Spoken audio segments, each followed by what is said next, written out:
Are you designing your own logo and brand? Many people think that DIY branding is simple, easy, and cheap. They think that they can skip paying a few thousand for a brand designer. But if you're serious about building a brand, this is a big mistake. Learning how to brand a business takes a lot of skill. It's not about making your business look pretty. Branding is about creating a strategy that aligns with your business goals.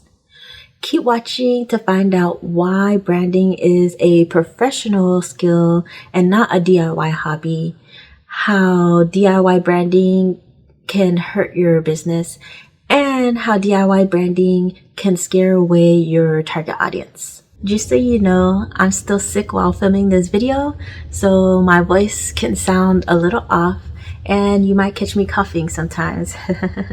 The first thing we're going to talk about is why branding is a professional skill and not a DIY hobby. So when people think of branding, they probably think of it being pretty. That is part of design, but design is about being pretty and being strategic. So when you look at design, it has a goal, not just being pretty. To attain that goal, you use the elements of design. Like, you don't understand the technical aspect of design.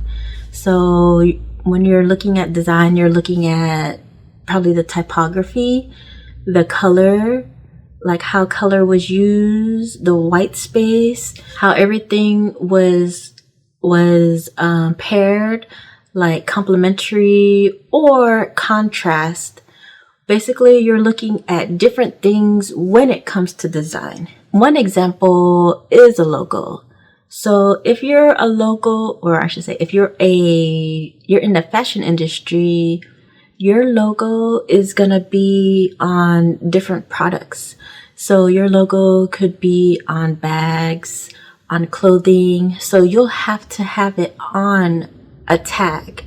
When you're thinking about the logo, you have to think about how big the logo is going to be. Like if it's going to be on the storefront, in front of the store, or how small, I should say, and how small the logo is going to be. The smallest can be on a clothing tag, depending on if the brand is going to be on clothing too. You never know.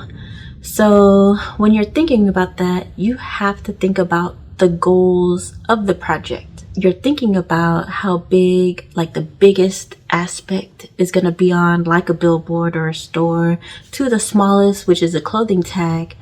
Then you have to make sure that the logo is legible on each product. You have to know the goals of your business, like in the future, what you're going to do, and what you want to do now with your brand. The second thing we're going to talk about is how you might be sabotaging your business with DIY branding. So you might be too into your business. The clients that I have are too into the idea that they have for their brand. For example, you have your own favorite style and your favorite colors, and you think that you can implement that into your brand. In some cases you can.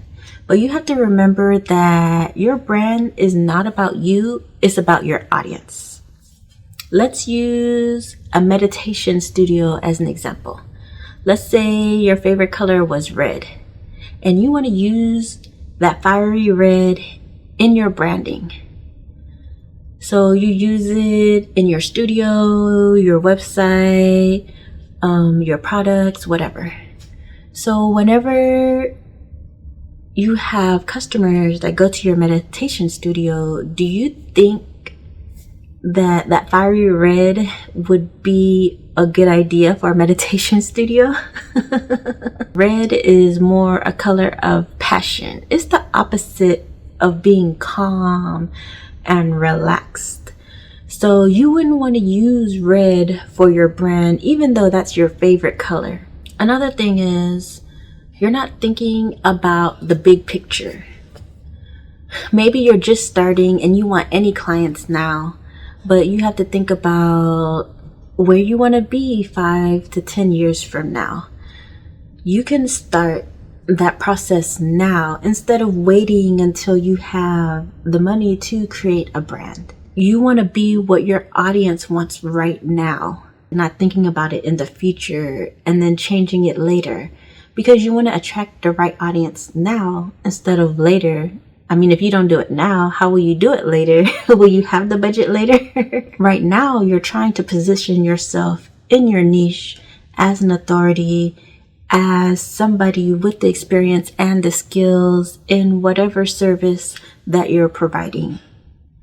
So you don't want to make money later. You're trying to make money right now. You're trying to attract the clients that you know you can help right now.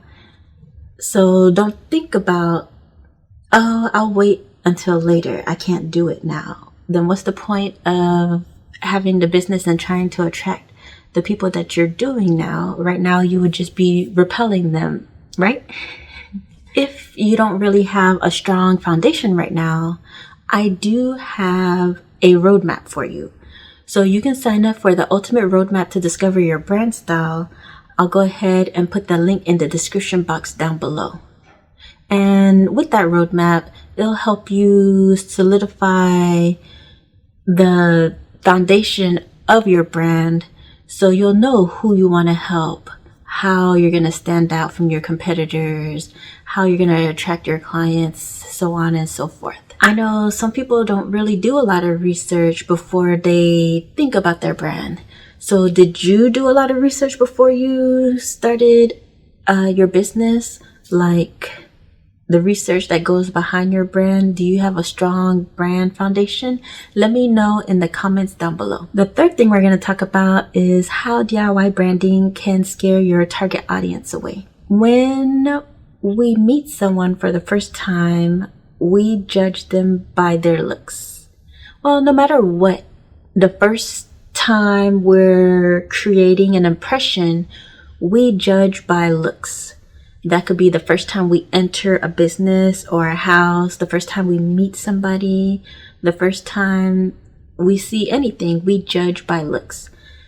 And I'm just going to use a person as an example. So if you don't know this person and they come up to you, you automatically are going to judge them by how they look. Like, are they clean and neat? Did they comb their hair? Are they wearing light makeup or are they wearing exaggerated makeup? You're going to look at their clothes and their style, and you're automatically going to make some type of judgment about them. And you're automatically going to think if it's a good or bad judgment. And then sometimes that judgment can change, but the first impression comes from the visuals. And then, of course, when that person opens their mouth and starts talking, of course, you'll make more judgments. But the first judgment you're going to make is by look. Why? Because we don't know that person. We don't know anything about them. So we can only judge by how they look. Branding is the same way. You're judged by the visuals, basically. So the only difference is you don't have that chance to change your audience's impression as quickly as meeting somebody one-on-one. Like, you'll see them, but you'll also wait for them to have a conversation with you before you make a 100% judgment. It's not the same for a business or something that you're paying for. You're not going to have time to validate yourself with content, because once someone has a bad impression of your visuals and what you do, they're going to leave because you have so many competitors to choose from.